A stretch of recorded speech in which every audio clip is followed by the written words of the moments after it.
think so. That's how we do it in America. Dude, Uncle Sam wife beater shirt. Yeah. Oh. Hey, let's funky dance. NYC CNC is one of the biggest machining channels on YouTube. For over 6 months, I've been asking John to do a little collaboration with me where he would machine an aluminum slug for me to shoot, and then he could document how he did it with a video of his own. So he finally found enough time to make not just one, but 3 different designs and sent them to me. And I won't lie to you when I say it was difficult to shoot these beauties. Okay, this is the first one that John sent me, and it's just a plain one, and it's actually glued to the wadding, so maybe it'll help stabilize it. Let's see if it'll even load into this Benelli. Oh yeah, perfect. Okay, hit it. Whoa, it hit sideways.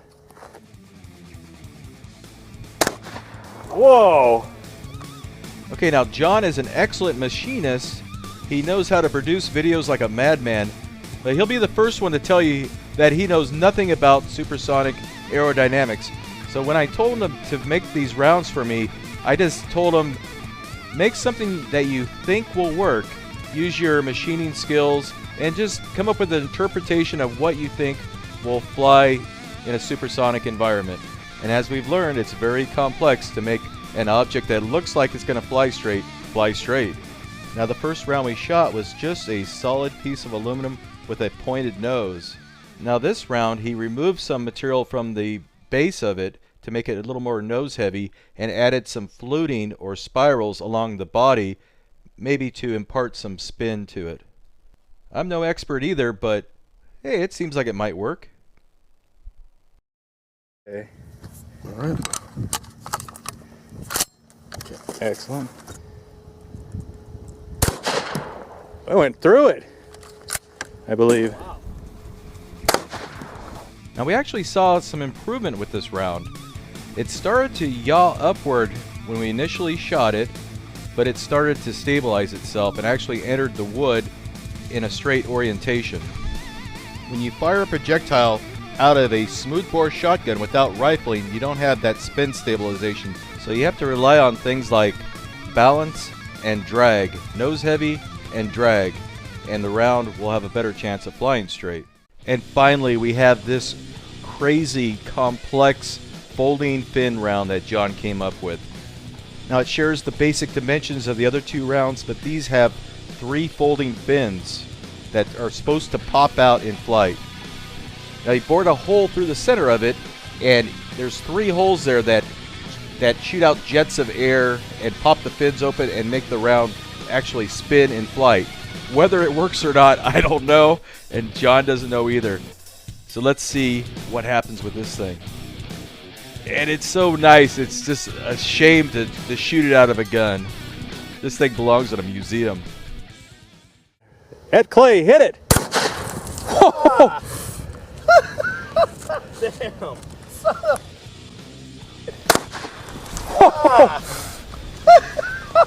Damn. Since so many people have enjoyed watching the tactical ballistic clay being shot, we decided to use that as our final target. When shot, clay behaves much more like a fluid than a solid. But unlike a liquid, these leave a permanent wound cavity, showing the devastation of the hydroshock. But the $1,000,000 question is, did the round function as planned? Here it comes. The fins are not deployed. It's starting to straighten out. Bam! Unfortunately, the fins did not deploy. But all is not lost. Jacob, summoning the powers of Uncle Sam, ripped the wood block apart and exposed the shot number 2 out of the wood block. And this is what it looks like, barely scratched, almost in perfect condition. Here's the folding fin round being fought over like a bone between 2 dogs. The round bounced off the wood behind the clay block and landed right in front of us. Once cleaned up, this is what it looks like. One fin is still functioning, the other one is stuck, and one is missing. I'll talk to John and see if he wants me to return these to him or put them up for auction, put them on eBay, whatever. But hopefully we can auction these off to help support John's channel. And speaking of John, be sure to check out his channel, NYC CNC. Very active YouTuber, excellent presentation, beautiful video editing. He's really a true perfectionist at everything he does.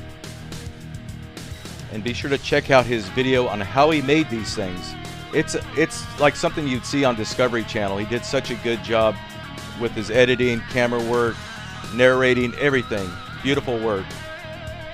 His channel's all about creativity, innovation. He does tutorials on making cool gadgets. And he actually machined his own rifle suppressor. So you never know what kind of cool ideas he'll come up with next. Hope you enjoyed watching this video. We had a lot of fun making it, and it was awesome working with John. Sure, the rounds didn't fly like we had hoped, but you know what? You'll never score unless you take a shot. Thanks for watching.